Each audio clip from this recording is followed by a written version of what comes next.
India TV YouTube channel को subscribe करें और बेल आइकन दबाएं। कि दूसरी लहर पर एक अच्छी और राहत देने वाली खबर आई है। देश में कोरोना की दूसरी लहर अब कमजोर पड़ती जा रही है। बीते 24 घंटे में देश में 1,96,427 नए केस आए हैं। ये आंकड़ा पिछले 40 दिनों में सबसे कम है। हालांकि मौत का आंकड़ा अभी भी चिंता का सबब बना हुआ है। 24 घंटे में देश में 3,511 लोगों को कोरोना की वजह से अपनी जान गंवानी पड़ी। राहत की बात यह रही कि इस दौरान 3,26,850 लोगों ने कोरोना को मात दी। इस तरह एक्टिव केस यानी इलाज करा रहे मरीजों की संख्या में 1,30,423 की कमी रिकॉर्ड की गई है। आपको बीते अब 40 दिनों का ट्रेंड दिखाते हैं जो आपको बताएगा कि कोरोना की स्थिति क्या रही है। 13 अप्रैल को देश में 1.85 लाख यानी 1,85,000 केसेस रिपोर्ट किए गए। इसके बाद 23 अप्रैल को यह आंकड़ा 3,45,000 का हो गया।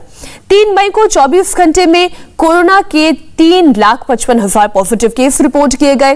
13 मई को इसमें गिरावट देखी गई जब एक दिन में 3,43,000 केसेस आए और अब 24 मई को 24 घंटे में देश में 1,96,000 पॉजिटिव केसेस रिपोर्ट किए गए हैं। यानी आप देखेंगे तो डिक्लाइनिंग ट्रेंड नजर आ रहा है। अब आपको राज्यों में कोरोना का अपडेट बताते हैं। महाराष्ट्र में भी नए केसेस में गिरावट का ये ट्रेंड जारी है, जहां बीते 24 घंटे में 22,122 नए केसेस रिपोर्ट किए गए हैं और 361 मरीजों की जान कोरोना की वजह से गई है। मुंबई की बात करें तो यहां एक दिन में 1,057 नए मरीज सामने आए और 48 लोगों ने कोरोना से दम तोड़ दिया। दिल्ली में कोरोना पर कंट्रोल होता दिख रहा है। यहां 24 घंटे में 1,550 नए केस आए हैं और 207 मरीजों की जान गई है। उत्तर प्रदेश में 24 घंटे में 3,891 नए केस आए हैं और 157 मरीजों की मौत हुई है। बिहार में भी कोरोना की स्पीड कम हुई है। यहां बीते 24 घंटे में 2,844 नए पॉजिटिव केस आए। इस दौरान 93 मरीजों को जान से हाथ धोना पड़ा। गुजरात की बात की जाए, गुजरात में पिछले 24 घंटे में 3,187 नए केस रिपोर्ट हुए। 45 लोगों की मौत कोरोना की वजह से हुई। वहीं राजस्थान में एक दिन में 4,414 पॉजिटिव मरीज मिले और 103 मरीजों की मौत हो गई। इंडिया पर कोरोना का कहर लगातार कम हो रहा है। 40 दिन में आज कोरोना के सबसे कम केस रिपोर्ट किए गए हैं और आंकड़ा 2 लाख से कम हुआ है। लेकिन कोरोना के घटते मामलों के बीच ब्लैक, व्हाइट और येलो फंगस से लोगों में हड़कंप है। देश में ब्लैक फंगस के 5,424 से ज्यादा केसेस रिपोर्ट हुए।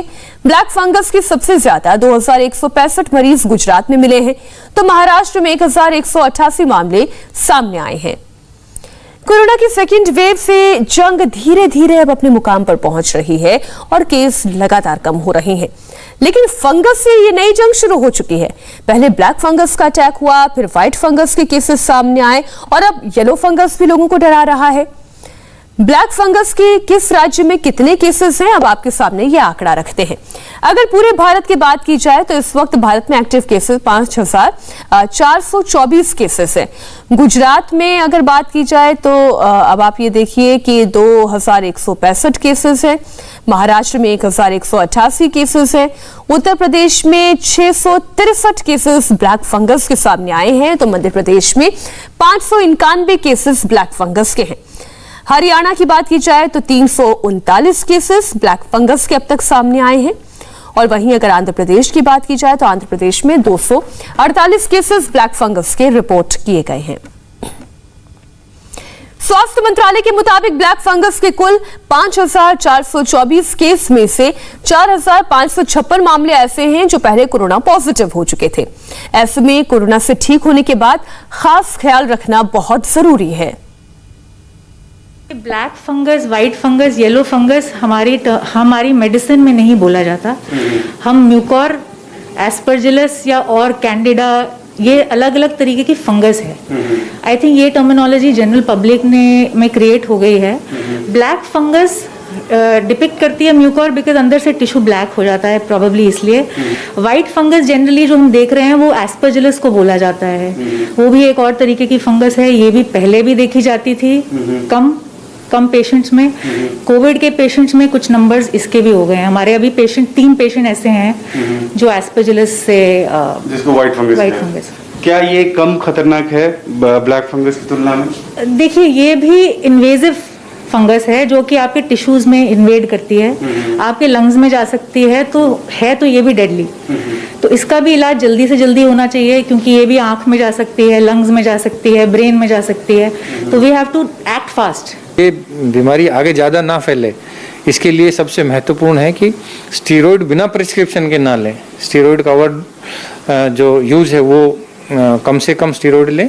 और दूसरा, अपना जो मास्क है उसको डेली, यदि आप कपड़े का मास्क मरीज इस्तेमाल करें तो डेली उसको साफ करें और उसको सनलाइट में जरूर सुखाएं, जिससे कि फंगस उत्पन्न ना हो। और तीसरी जो बात है कि आप जैसे ही आपका फेस पे डिस्कलरेशन होता है या स्वेलिंग आती है या आपको रोशनी में कोई आई साइट में कुछ कमी होती है तो तुरंत अपने डॉक्टर की सलाह लीजिए। घर पे अपना खुद इलाज मत करिए, डॉक्टर की सलाह लीजिए, तभी ये बीमारी से आप जल्दी से जल्दी डायग्नोस कर सकते हैं और जल्दी से जल्दी उसका ट्रीटमेंट हो सकता है। देश में बढ़ते ब्लैक फंगस के केस के लिए इंडस्ट्रियल ऑक्सीजन भी बड़ा कारण बताया जा रहा है। अहमदाबाद के डॉक्टर्स का कहना है कि अभी तक पेशेंट को मेडिकल ऑक्सीजन दिया जाता है जो काफी हाइजीनिक होता है। वहीं इंडस्ट्रियल ऑक्सीजन में सावधानियां नहीं बरती गई। हमारे संवाददाता निर्णय कपूर ने एक खास रिपोर्ट भेजी है। ये मेडिकल ऑक्सीजन का एक सिलेंडर है, वो आप देखिए उसको बहुत ही हाइजीनिक वे में डील किया जाता है। उसका पूरा एक प्रोटोकॉल्स होते हैं जहाँ पे उसे भरा भी जाता है। इसमें माइक्रो लीकेजेस कम होते हैं। इंडस्ट्रियल ऑक्सीजन के जो सिलेंडर्स होते हैं देखने में बिल्कुल वैसे ही हैं, लेकिन उनका हैंडलिंग जो है वो इतना कॉशन के साथ नहीं किया जाता है जिस तरह से मेडिकल ऑक्सीजन के जो ये सिलेंडर्स हैं उनका हैंडलिंग किया जाता है। उनमें माइक्रो लीकेजेस होते हैं, सॉइल में वो पड़े होते हैं, उनका जो ट्रांसपोर्टेशन होता है, जिस तरह से पेशेंट को वो दिए गए, हो सकता है वो सारे प्रोटोकॉल फॉलो ना किए हों, क्योंकि वो शुरू से ही चेन जो है हाइजीन का वो मेंटेन नहीं किया गया होगा। कई तरह के माइक्रो लीकेजेस भी उसमें होते हैं। तो ऐसे में सिलेंडर्स ही फंगस के कैरियर बन गए, जहाँ पे घरों में पेशेंट्स को ऑक्सीजन दिए गए। कई मेकशिफ्ट नर्सिंग होम्स थे जो शायद इस चीज़ के लिए तैयार भी नहीं थे, वहाँ पे इस तरह से ऑक्सीजन दी गई है, इंडस्ट्रियल ऑक्सीजन। और दूसरा एक सबसे बड़ा कारण ये भी बताया जा रहा है कि उसमें ये जो ह्यूमिडिफायर लगा हुआ है इसके थ्रू ऑक्सीजन दी जाती है पेशेंट को।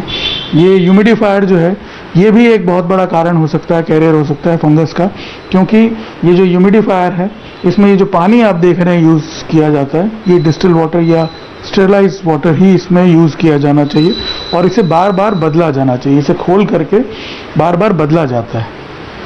अब जहाँ घरों में डायरेक्ट ऑक्सीजन दी गई है या मेकशिफ्ट अरेंजमेंट्स में दी गई है, वहाँ पे हो सकता है टैप वाटर यूज़ किया गया हो, नलके का पानी यूज़ किया गया हो सामान्य, और ऐसे में ये जो ह्यूमिडिफायर है यही कैरियर बन गया हो फंगस का।